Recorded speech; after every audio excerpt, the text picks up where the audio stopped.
Olá, no programa de hoje, a cena política global na largada de 2026. A invasão da Venezuela pelos Estados Unidos e seus impactos regionais. As pressões de Donald Trump que miram a Groenlândia e as reações suscitadas. As tensões internas na superpotência. Os recentes movimentos brasileiros e o acordo econômico assinado entre Mercosul e a União Europeia. Eu converso com Tatiana Vargas Maia, professora de Relações Internacionais da Universidade Federal do Rio Grande do Sul. Bem-vinda novamente ao Mundo Político, Tatiana. Um prazer recebê-la. Muito obrigada pelo convite. É muito bom poder estar aqui com vocês novamente. Tatiana, vamos começar pela América do Sul. A invasão da Venezuela pelos Estados Unidos, com a prisão de Nicolás Maduro no início de janeiro, sob alegação de envolvimento com o narcotráfico. Foi uma espécie de laboratório para um novo modelo de invasão, com menos soldados, pouco gasto, foco no retorno financeiro, que possa, de repente, ser até replicado pelos Estados Unidos em outras ocasiões? Eu acho que é correta essa avaliação que você avança da gente pensar do que aconteceu na Venezuela enquanto um laboratório ou um modelo para novas atuações no exterior por parte dos Estados Unidos. Acho que é interessante a gente começar a nossa conversa por esse tópico, porque é talvez o exemplo mais recente de mudanças bastante importantes na política externa dos Estados Unidos que nós viemos acompanhando pelo menos desde o início de 2025 e que eu acho que apontam, num certo sentido, não apenas para mudanças no comportamento dos Estados Unidos como uma potência que está atuando no sistema internacional, mas como uma própria mudança nas dinâmicas políticas, estratégias e de segurança do sistema internacional. É curioso perceber que mesmo Donald Trump, depois do sucesso, digamos assim, que os Estados Unidos obtêm na invasão e na captura, na invasão da Venezuela e na captura de Nicolás Maduro, começa a ventilar possibilidades de replicar esse modelo em outros países, chegando a mencionar até mesmo a Colômbia. Então, me parece correto pensar que, é claro, já existia uma tensão histórica bastante longa construída na relação entre Estados Unidos e Venezuela, mas que Donald Trump leva essa tensão para um momento mais concreto de atuação internacional e de uma maneira um pouco diferente da qual nós estávamos acostumados a ver a atuação dos Estados Unidos com relação à América Latina e à América do Sul, pontualmente, nos últimos anos. A seu ver, quais são os principais riscos dos precedentes abertos com essa operação? Me parece que o maior perigo que a gente pode identificar é um certo conforto dos Estados Unidos em agir internacionalmente, rompendo e desrespeitando muitos, digamos assim, dos parâmetros do direito internacional público que pautam a relação entre os Estados, para pensar como ele pode não apenas avançar os interesses particulares, privados do Donald Trump, mas também dos Estados Unidos, de maneira, digamos assim, talvez um pouco, com a perdão do adjetivo, eficiente para os próprios Estados Unidos. E isso pode criar, digamos assim, incentivos para que ações como a que a gente observou na Venezuela se tornem um pouco mais comuns do que nós gostaríamos que elas fossem. Em relação aos posicionamentos de líderes regionais da América Latina, de esquerda e de direita até aqui, em torno desse imbróglio, o que lhe chamou mais atenção? Eu acho que o que é interessante a gente perceber talvez tenha sido, digamos assim, uma resposta relativamente unificada por muitos dos líderes da América Latina em não aceitar esse tipo de comportamento ou não validar qualquer tipo de ação tomada pelos Estados Unidos nesse sentido, destacando e sublinhando a ilegitimidade dessas ações. Isso me parece muito importante como uma tentativa, claro, de marcar um terreno e de estabelecer limites e fronteiras de atuação dos Estados Unidos com relação à América Latina. O que acaba retomando, eu acho, para muitos desses líderes, uma preocupação que é bastante válida, que é entender como os Estados Unidos, historicamente, pelo menos desde o século XIX, entendem a América Latina como a sua zona de influência, mas que isso havia sido amenizado um pouco na segunda metade do século XX e volta com muita força agora.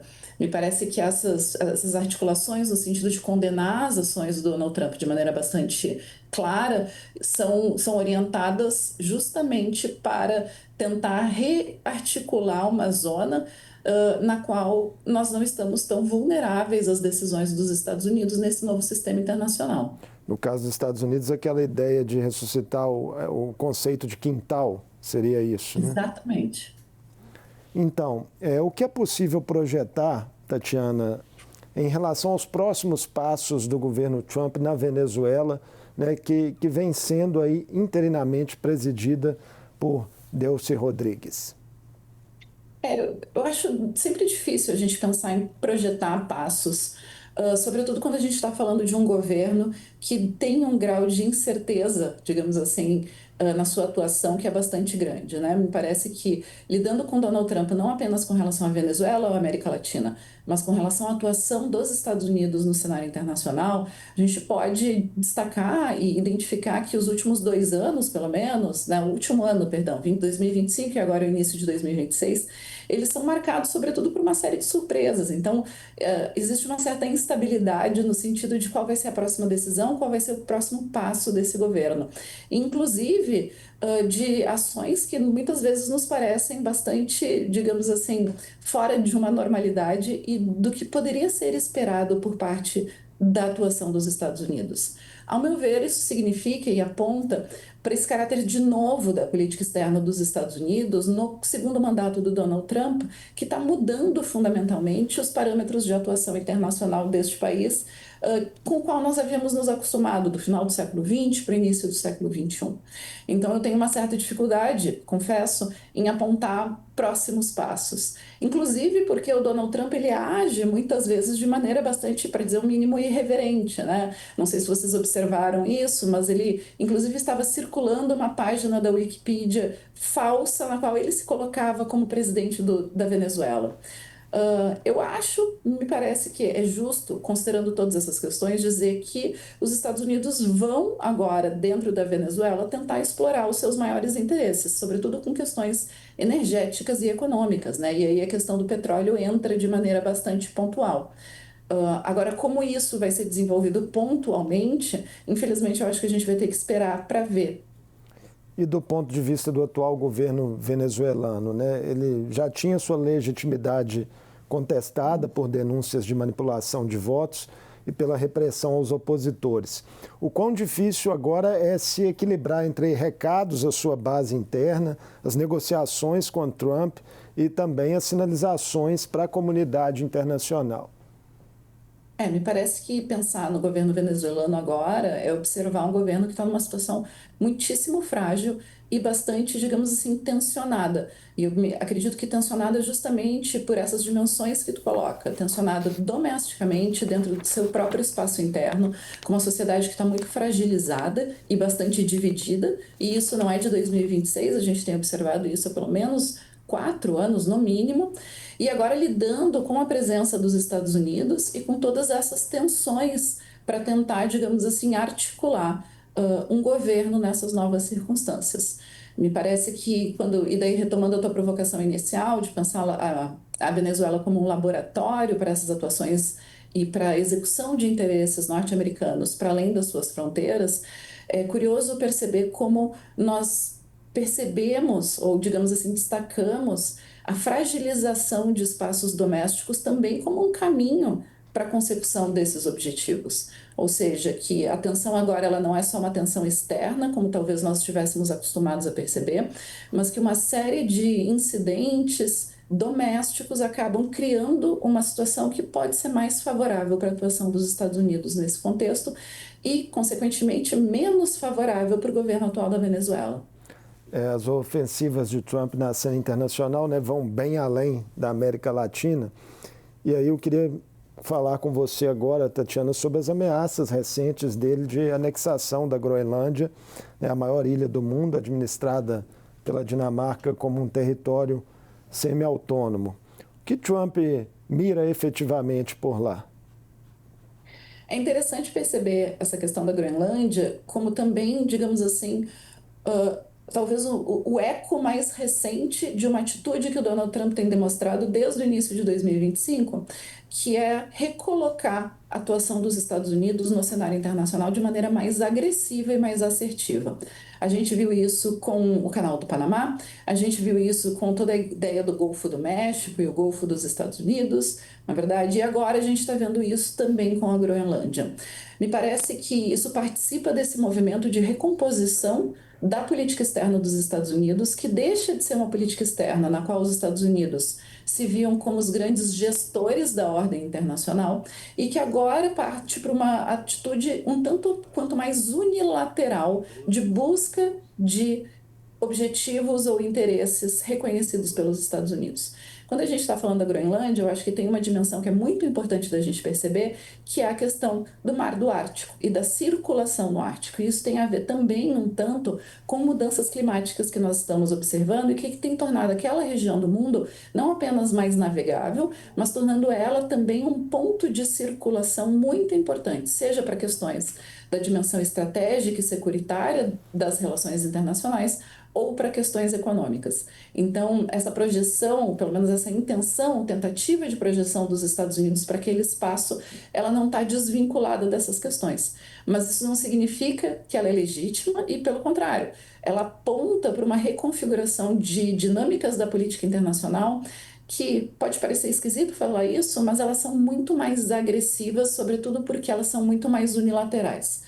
Tem uma série de estudiosos pesquisando essas questões e que estão voltando para o que a gente chama de uma política do poder, que os Estados Unidos estariam agora exercendo abertamente uma política do poder, que deixa de lado dimensões de negociação internacional e de talvez de um multilateralismo, e que enfatiza isso que a gente está vendo, os interesses puros dos Estados Unidos sem uma consideração por uma manutenção de uma ordem relativamente cooperativa ou estável no sistema internacional. E essa questão da Groenlândia está bem colocada aí pelos interesses com relação à região do Ártico. É um xadrez geopolítico de alta complexidade. Dentro dele, Tatiana, como você avalia as reações iniciais dos países da União Europeia com medidas aí para reforço da segurança no Ártico, protestos populares? Vimos até propostas de boicote à Copa do Mundo de 2026. Uhum.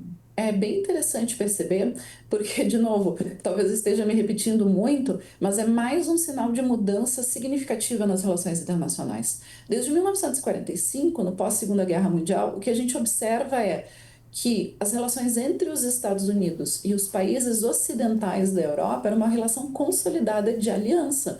E isso está muito bem colocado, inclusive, dentro da própria Organização do Tratado do Atlântico Norte, a OTAN, certo? Nesse sentido, a Europa ela se acostuma nos últimos 80, 81 anos a olhar para os Estados Unidos como não apenas um aliado, mas talvez o fiador desse sistema internacional que permite que a Europa se desenvolva economicamente, se desenvolva socialmente, sem necessariamente precisar se preocupar com dimensões de segurança.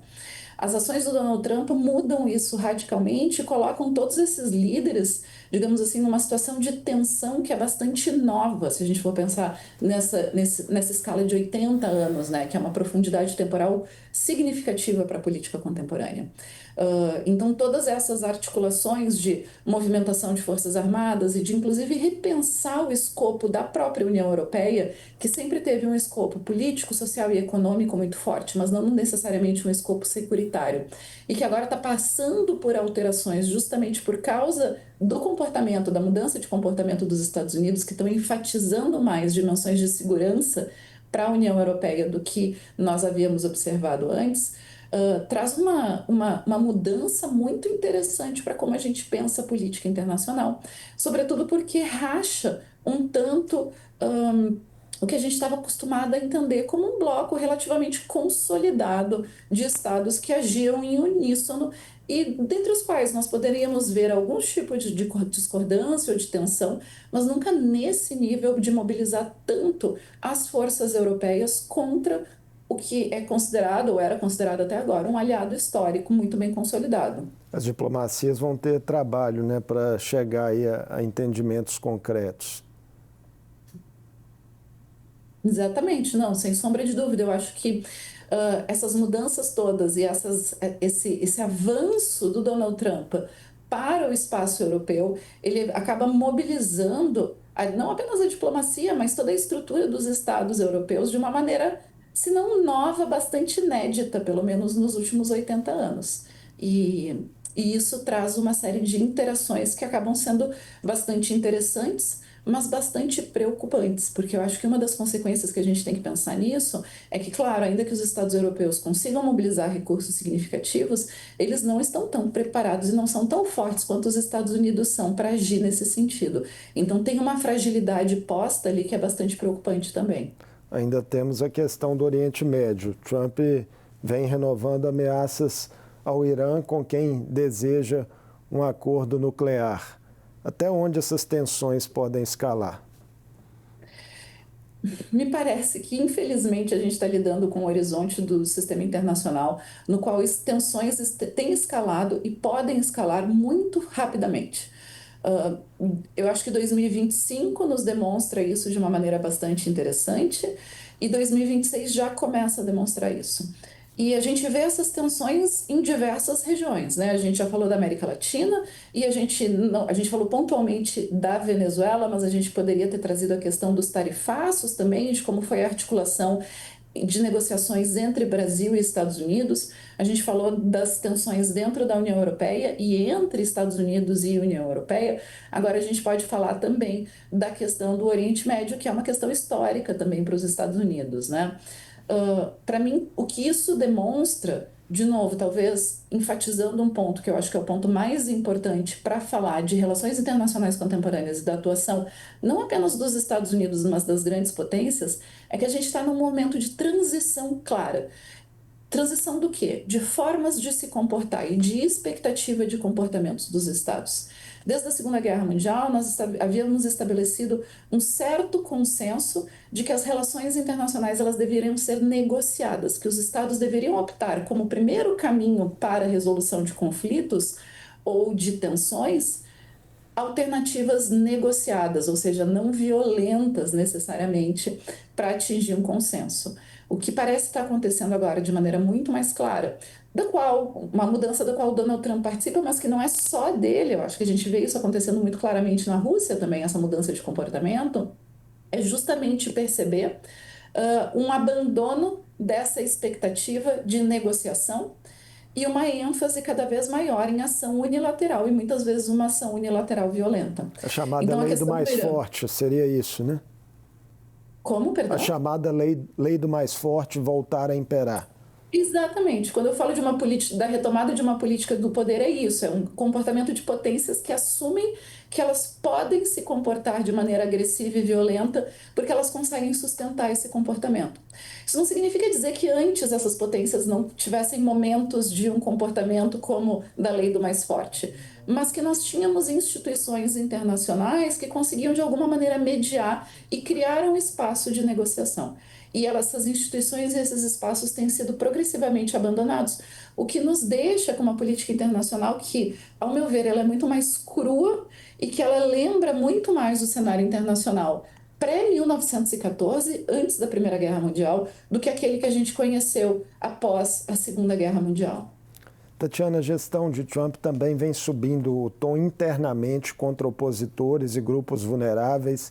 Né? Temos visto aí as operações intensificadas do ICE, né, em algumas metrópoles, e já há analistas políticos que definem o atual governo dos Estados Unidos como fascista. É uma definição cabível? Eu acredito que sim. Infelizmente, eu acho que nós estamos no ponto de precisar, digamos assim, nomear as coisas que estão acontecendo e, sobretudo, as coisas que estão acontecendo de maneira muito visível nos Estados Unidos. Essa discussão sobre quem nós podemos chamar de fascistas ou quais tipos de regime nós podemos, depois da Segunda Guerra Mundial, denominar de fascista, é uma discussão que eu acho bastante interessante, mas bastante complexa também. Sobretudo porque nós não queremos, digamos assim, incorrer numa pressa na classificação ou no juízo para não baratear o termo, mas nós também não podemos hesitar o suficiente em denominar as coisas que estão acontecendo e identificar, principalmente para que a gente possa agir no sentido de desarticular essas políticas, que são políticas essencialmente violentas. Essa discussão sobre chamar regimes de extrema-direita contemporâneos, do século XXI, sobretudo, de fascistas ou não, é uma discussão que a gente vem fazendo pelo menos desde 2016, que é a primeira eleição do Trump, E o que me parece justo de agora, em 2026, a gente conseguir afirmar que sim, os Estados Unidos estão se configurando como um regime fascista contemporaneamente, é perceber o grau, a profundidade e a escala das mudanças. E de como esse governo não apenas tem desrespeitado e erodido uma série de instituições democráticas dos Estados Unidos, mas para que, além disso, como eles têm centralizado a sua ação ao redor de práticas violentas. Me parece, claro, nós temos toda uma discussão a respeito do que se caracteriza o fascismo. A forma mais fácil que eu consigo pensar é como líderes e regimes fascistas centralizam e celebram a violência como o meio primário, como o meio mais importante da ação política. E quando a gente olha para o que está acontecendo, não apenas em Minnesota, mas nas últimas semanas, pontualmente em Minnesota, mas que já tem se identificado em outras partes e possivelmente pode se espalhar para outras partes dos Estados Unidos, é justamente essa exaltação da violência como meio de ação política principal. E para além disso, a gente vê toda uma outra série de ações que vem acompanhando essa exaltação da violência, que são igualmente críticas, que são, por exemplo, perseguição à imprensa, redução do espaço de ação da sociedade civil e uma suspensão de, digamos assim, de mecanismos legais de proteção à sociedade civil contra a ação do Estado. As instituições estadunidenses parecem momentaneamente incapazes de reagir a essas investidas autoritárias de Trump. Elas foram capturadas?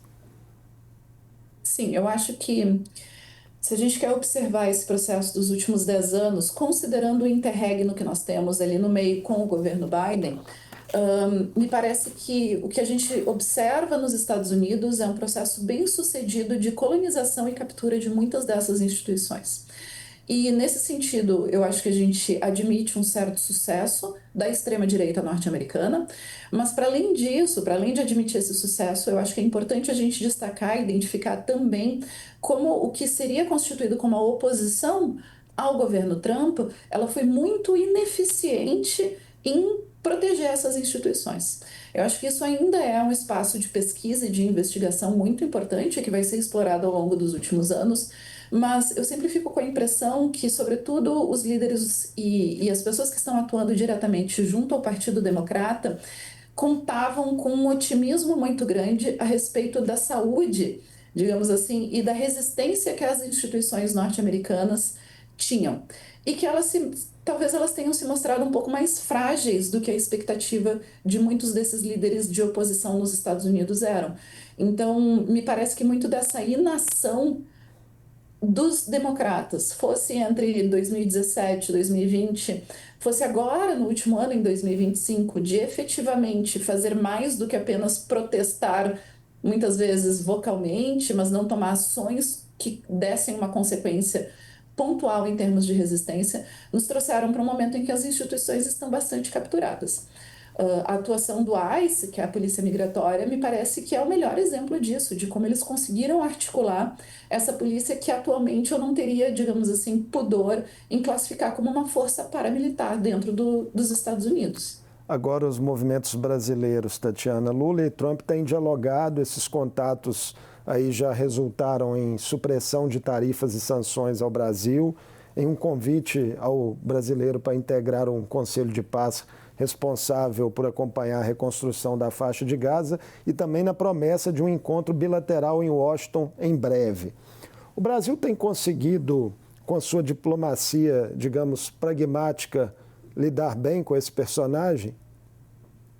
Eu acho que a evidência aponta para o fato de que, para a resposta que sim, que nós temos tido um sucesso significativo, assim, pelo menos quando se compara globalmente em lidar com os Estados Unidos. Mas eu acho que, para além de falar a respeito do talento da nossa diplomacia, que merece ser reconhecido, e que eu acho que é tranquilamente para quem estuda a diplomacia brasileira ou a história da política externa brasileira, a gente reconhece o Instituto Rio Branco como, de fato, uma instituição muito bem qualificada para as relações internacionais.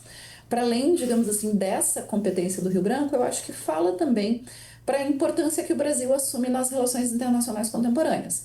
O Brasil, ele não é um país negligenciável, digamos assim, no nosso horizonte político, no nosso horizonte social ou no nosso horizonte econômico compartilhado. Então, me parece que essa importância, também aliada ao talento e ao conhecimento da nossa diplomacia, permitem, ou pelo menos permitiram até agora, que nós tenhamos elaborado respostas mais interessantes do que aquela observada por outros países. O Brasil teve protagonismo recente também na assinatura do aguardado acordo de livre comércio entre a União Europeia e o Mercosul, que exigiu aí negociações arrastadas por décadas e ainda vai passar por uma revisão jurídica. Quais os principais benefícios, Tatiana, potenciais que esse desfecho pode trazer, né, para os países que são entusiastas dessa iniciativa? O Brasil é um dos maiores, né? Uhum. Me parece que esse acordo entre Mercosul e União Europeia, nesse momento, em 2026, ele é muito interessante, não apenas por questões comerciais e econômicas, que a gente geralmente destaca quando a gente está analisando esses acordos, né, de pensar em abertura de mercados, redução de taxas, exploração de novos horizontes para as nossas empresas, inclusive, digamos assim, redução de preços no mercado doméstico, que são uma série de benefícios interessantes que podem advir desses acordos de liberalização comercial, mas me parece que ele é interessante principalmente no pano de fundo de todo esse cenário internacional que a gente tem discutido, que ele parece se contradizer a essas tendências de mudança. Ou seja, ao meu ver, pensar no sucesso do acordo entre Mercosul e União Europeia no cenário de 2026 destaca talvez ainda alguma persistência daquela ideia um pouco mais cooperativa que nós estávamos discutindo antes da segunda metade do século XX. O que se contrapõe bastante a essas tendências que a gente observa nos Estados Unidos, inclusive com relação à administração da economia norte-americana, que muda também. Toda essa questão das tarifas do Donald Trump é ele abdicando dimensões multilaterais para o comércio e para a economia internacional e favorecendo acordos bilaterais e negociações pontuais entre os Estados Unidos e outros países. Isso significa uma mudança bastante importante porque enfraquece fóruns como, por exemplo, a Organização Mundial do Comércio, ou mesmo iniciativas como essas iniciativas de blocos, onde os países negociam conjuntamente, não bilateralmente. Esse sucesso do acordo que a gente tem observado até agora entre Mercosul e União Europeia, por mais que ele ainda vá passar por uma série de revisões, renegociações, ele, para mim, aponta quase como uma janela de otimismo no qual países do Mercosul e países da União Europeia ainda se colocam como comprometidos com esses valores de uma ordem internacional mais negociada e, pelo menos em termos econômicos e comerciais, mais aberta. Muitíssimo obrigado por essa conversa conosco, Tatiana, que abre a temporada de 2026 do Mundo Político com programas inéditos. Muitos assuntos aí teremos para seguir acompanhando ao longo do ano. Perfeito, eu que agradeço o convite. Prazer estar aqui com você sempre. Grande abraço. Obrigado. Eu conversei com a professora de Relações Internacionais da Universidade Federal do Rio Grande do Sul, Tatiana Vargas Maia.